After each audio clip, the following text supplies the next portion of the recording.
नमस्कार दोस्तों।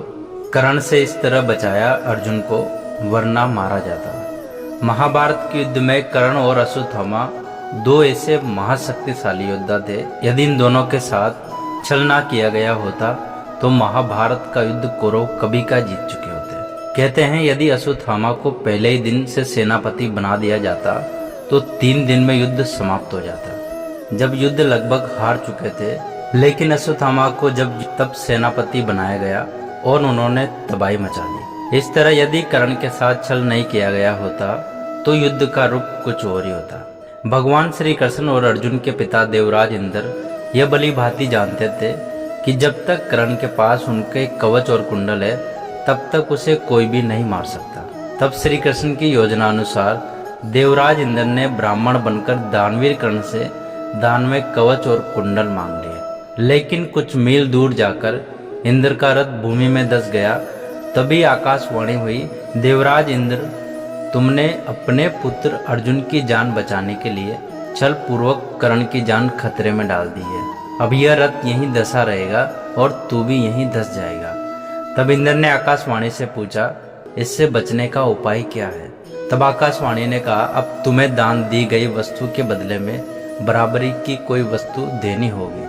तब इंद्र फिर से कर्ण के पास गए और उन्होंने कवच और कुंडल वापस देने को कहा, लेकिन कर्ण ने लेने से इनकार कर दिया। तब इंद्र ने अपना अमोघ अस्त्र देकर कहा कि यह तुम जिस पर भी चलाओगे वह मृत्यु को प्राप्त होगा, लेकिन तुम इसका इस्तेमाल सिर्फ एक ही बार कर सकते हो। अमोघ अस्त्र का उपयोग जब घटोत्कच ने कौरवों की सेना को कुचलना शुरू किया तो दुर्योधन घबरा गया और ऐसे में उसे समझ नहीं आ रहा था कि वो क्या करे। तब श्री कृष्ण ने कर्ण से कहा कि आपके पास तो अमोघ अस्त्र है जिसके प्रयोग से कोई भी नहीं बच सकता, तो आप उसे क्यों नहीं चलाते हो? कर्ण कहने लगा कि यह अस्त्र तो मैंने अर्जुन के लिए बचा कर रखा है। तब श्री कृष्ण कहते हैं, अर्जुन पर तो तुम तब चलाओगे जब यह कौरव सेना बचेगी, और यह दुर्योधन बचेगा जब यह सभी घटोत्कच के हाथों मारे जाएंगे, तो फिर उस अस्त्र के चलाने का क्या फायदा? दुर्योधन को यह बात समझ में आती है और वह कर्ण से अमोघ अस्त्र चलाने की जिद करता है। कर्ण दुर्योधन को समझाता है कि तुम घबराओ नहीं, यह श्री कृष्ण की चाल है।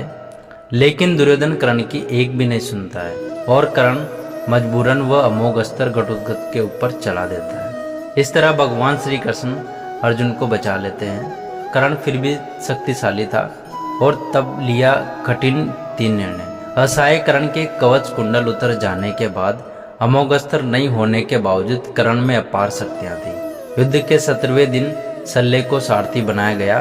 इस दिन कर्ण भीम और युधिष्ठिर को हराकर कुंती को दिए गए वचन को स्मरण कर उनके प्राण नहीं लेता है। बाद में वो अर्जुन से युद्ध करने लग जाता है। कर्ण तथा अर्जुन के मध्य भयंकर युद्ध होता है। जब अर्जुन बाण चलाते हैं और वह बाण कर्ण के रथ पर लगता है तो उसका रथ बहुत दूर तक पीछे चला जाता है, और जब कर्ण बाण चलाते हैं तो अर्जुन का रथ कुछ ही कदम पीछे जाता है। तो ऐसे में श्री कृष्ण कर्ण की बहुत तारीफ किया करते हैं। तो अर्जुन भगवान श्री कृष्ण से कहते हैं कि आप कर्ण की तारीफ क्यों कर रहे हो, जिसके बाण से हमारा रथ मात्र कुछ कदम ही पीछे हट रहा है, लेकिन मेरे बाण से तो उसका रथ कहीं गज पीछे चला जा रहा है। तब ऐसे में श्री कृष्ण मुस्कुरा देते हैं। तभी अचानक कर्ण के रथ का पहिया भूमि में धंस जाता है। इसी मौके का लाभ उठाने के लिए श्री कृष्ण अर्जुन से तीर चलाने को कहते हैं। बड़े ही बेमन से अर्जुन असहाय अवस्था में कर्ण का वध कर देता है। इसके बाद कौरव अपना उत्साह हार बैठे हैं, उनका मनोबल टूट जाता है। फिर शल्य प्रधान सेनापति बनाए जाते हैं, परंतु युधिष्ठिर भी उनको दिन के अंत में मार देते हैं। हनुमान जी की कृपा से बचे अर्जुन को कुरुक्षेत्र के युद्ध में श्री कृष्ण ने रथ से पहले अर्जुन को उतरने के लिए कहा। इसके बाद श्री कृष्ण रथ से उतरे। श्री कृष्ण ने हनुमान जी का धन्यवाद किया कि उन्होंने उनकी रक्षा की। लेकिन जैसे ही हनुमान जी अर्जुन के रथ से उतर कर गए, वैसे ही रथ में आग लग गई। यह देखकर अर्जुन हैरान रह गए। श्री कृष्ण ने बाद में बताया कि कैसे हनुमान जी ने उनके दिव्यास्त्र से रक्षा कर रहे थे। यदि हनुमान जी रथ पर विराजमान नहीं होते तो तुम और मैं कर्ण के बाण से इस रथ सहित कभी के आसमान में उड़ गए होते। तो दोस्तों, अगर आपको वीडियो अच्छी लगी है तो वीडियो को लाइक करें और हमारे चैनल को सब्सक्राइब नहीं किए तो चैनल को सब्सक्राइब कर दीजिए। और वीडियो को अंत तक देखने के लिए आपका बहुत बहुत धन्यवाद। और बेल आइकन को दबाना ना भूलें ताकि आने वाली हर वीडियो का नोटिफिकेशन आपको सबसे पहले मिल सके। तो मिलते हैं ऐसी एक और फैक्ट वाली वीडियो में, तब तक सब अपना ख्याल रखिएगा।